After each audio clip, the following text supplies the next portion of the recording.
All right, everybody, we're going to talk about some stuff today. Love comparing cars. Love bang for buck, right? Here's two bang for buck cars in today's market. It's it's April 2024, right? We've got a 96 and a 99, so 25 to 30-year-old cars here.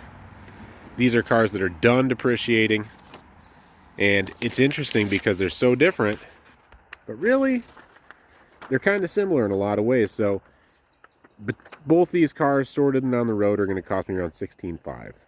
We'll say near about that. BMW needs 4 tires. I paid $15,700 for it. The Corvette needed 2 tires. I paid $15,000, and it still needs ball joints and rear wheel bearings just because I'm very particular. 63,000 miles, 75,000 miles. 2-door, 2-seat, rear wheel drive, limited slip, manual transmission, naturally aspirated engines. Both great back road burners for that price range, which today $15,000 won't buy you a new car, and you could have both these in your driveway for less than the cost of an EcoBoost Mustang by a pretty damn good margin. So, really very different from most people's eyes, but I'm going to show you the differences and the similarities here. Obviously looks are subjective. Some of you might bias towards the BMW and say it's more exotic. Some of you might like the, I guess, American traditional look of the C4 Corvette we're all familiar with. But going down the line of objective and subjective things here, let's just rip these off, okay? We'll go through the stats and we're going to talk about this stuff. Corvette's a 96, BMW is a 99. We've got an M Roadster here, we've got an LT4 Corvette, 6-speed manual, 5-speed manual on the right. MSRP on the Vette, $39,545 in 96. BMW coming in 1999, $43,470. Adjusted for inflation, the Corvette, $78,720, and the BMW, $81,495. That's exactly as these cars are equipped. I did the math. Have the window sticker on the Beamer. Pretty comparable. Production numbers on the Vette for the LT4, 1 year only, 6,359 cars. 3,350 were base models like this car. The rest were collector's editions and grand sports. For the Beamer over the 97 to 2002 model years, 10,501 for the North American market, but for the year 1999, 1,836. So not a super common car. 10,000 made over several model years. 3,300 of these made 1 year, but again lost in the sea of all the other C4s. Most people don't know what an LT4 is. The Corvette, we've got 8 cylinders. Beamer, we've got 6. We've got 5.7 liters in the Corvette. We've got 3.2 in the BMW. But the way the power is delivered is very similar and very linear, being naturally aspirated. Corvette, red line, 6,300 RPM. BMW, 7,000 RPM. Corvette horsepower, 330 at 5,800. BMW, 240 at 6,000. Torque, Corvette, 340 foot-pounds at 4,500 RPM. BMW 236 at 3,800. Quite a big difference in power there. But you'd be surprised at some of the stuff I'll tell you as we work our way down the line. Power, it's not always everything. Got 3,086 pounds here on the BMW. We've got 3,230 on the Corvette, and that's about right. I've had a previous collector's edition on the scales at the drag strip before. Believe it or not, when equipped with a manual and not a lot of options, they are that light. Pretty darn light car. A couple hundred pounds in between these is all. Working our way down the list, miles per gallon. A Corvette 16 city, 27 highway. The ZF 6-speed with the 0.5 6 gear. This thing just creeps up the highway, and it will do 27 miles per gallon. I can attest to that. And the BMW coming in at 19 city, 26 highway, so pretty comparable. You got 16 city, 19 city, 27 highway, 26 highway, probably because of the revs and the gearing.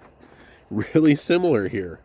Even the cargo capacity, 6.6 cubic feet, 5.8. It's honestly astonishing.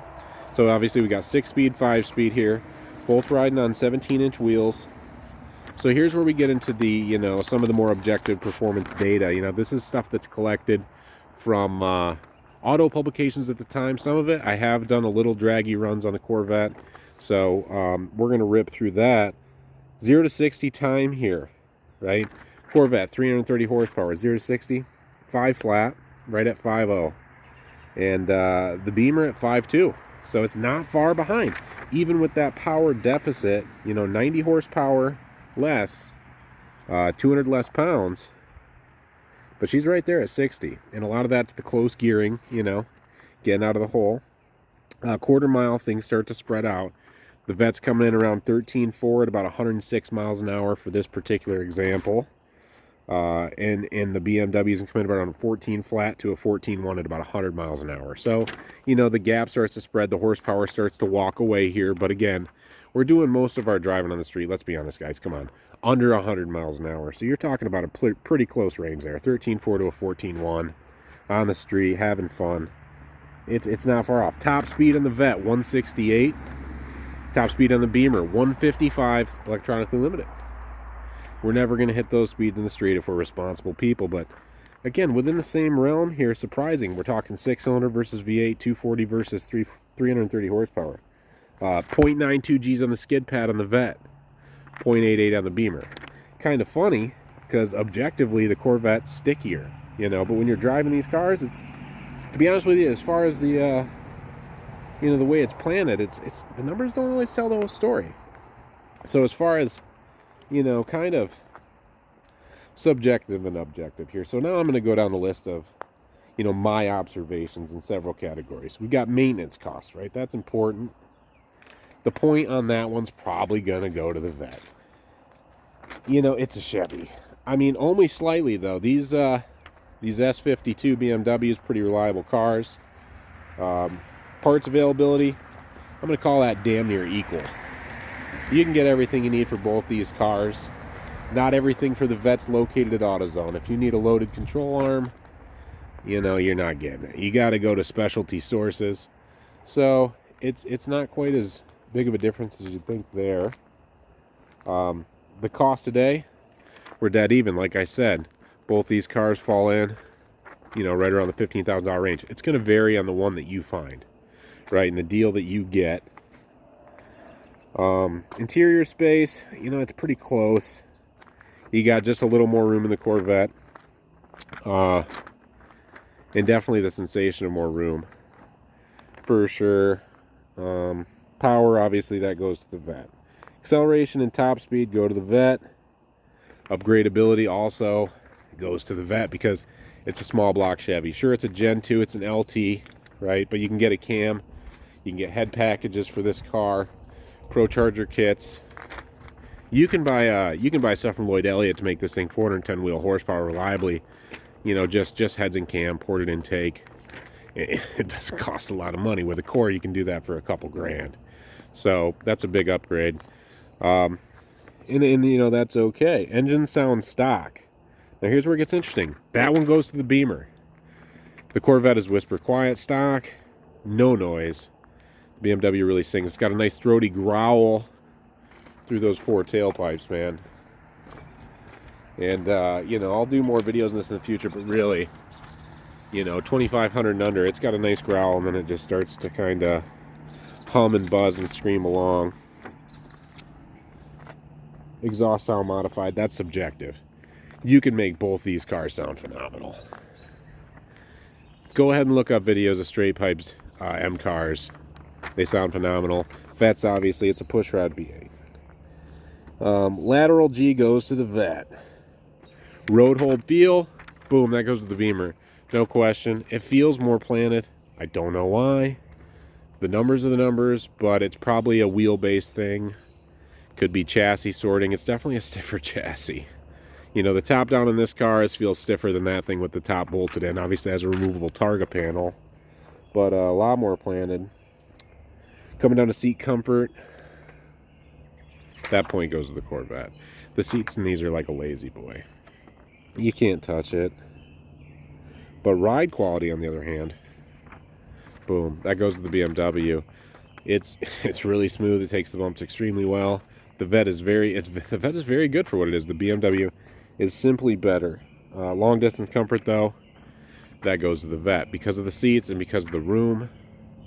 Just a little cramped in the BMW. That's okay. That's not what we're doing. We're not driving these things across the country. But again, the seat comfort in the room, that takes the cake there on long distance comfort. Interior fit and finish goes to BMW, but BMW isn't even that good. It's just the Chevy's worse. Interior space, again, that goes to the Vette. It's small, but the BMW is just smaller. BMW is pretty comparable to an NC Miata in interior space.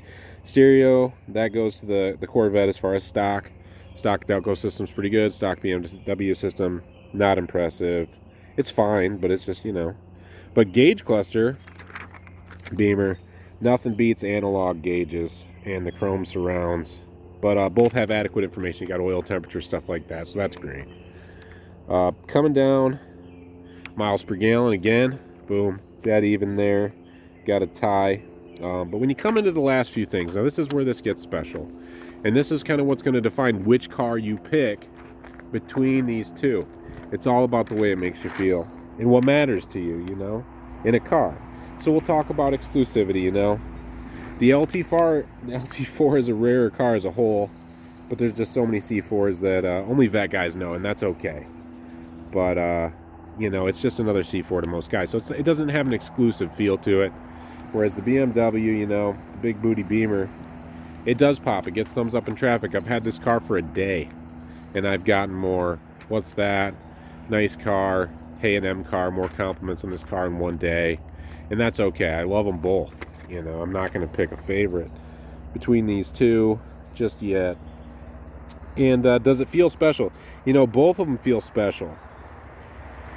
But the BMW is a car that I have never really seen in person until I own one, and I think I'd probably break my neck to look at one. And those deep, deep ass wheels, and the quad exhaust pipes and all that. You know, it is what it is. It's an M Roadster, it's a true M car, so it does feel a little more special. And then it comes down to future value, you know, it's probably going to go to the Beamer.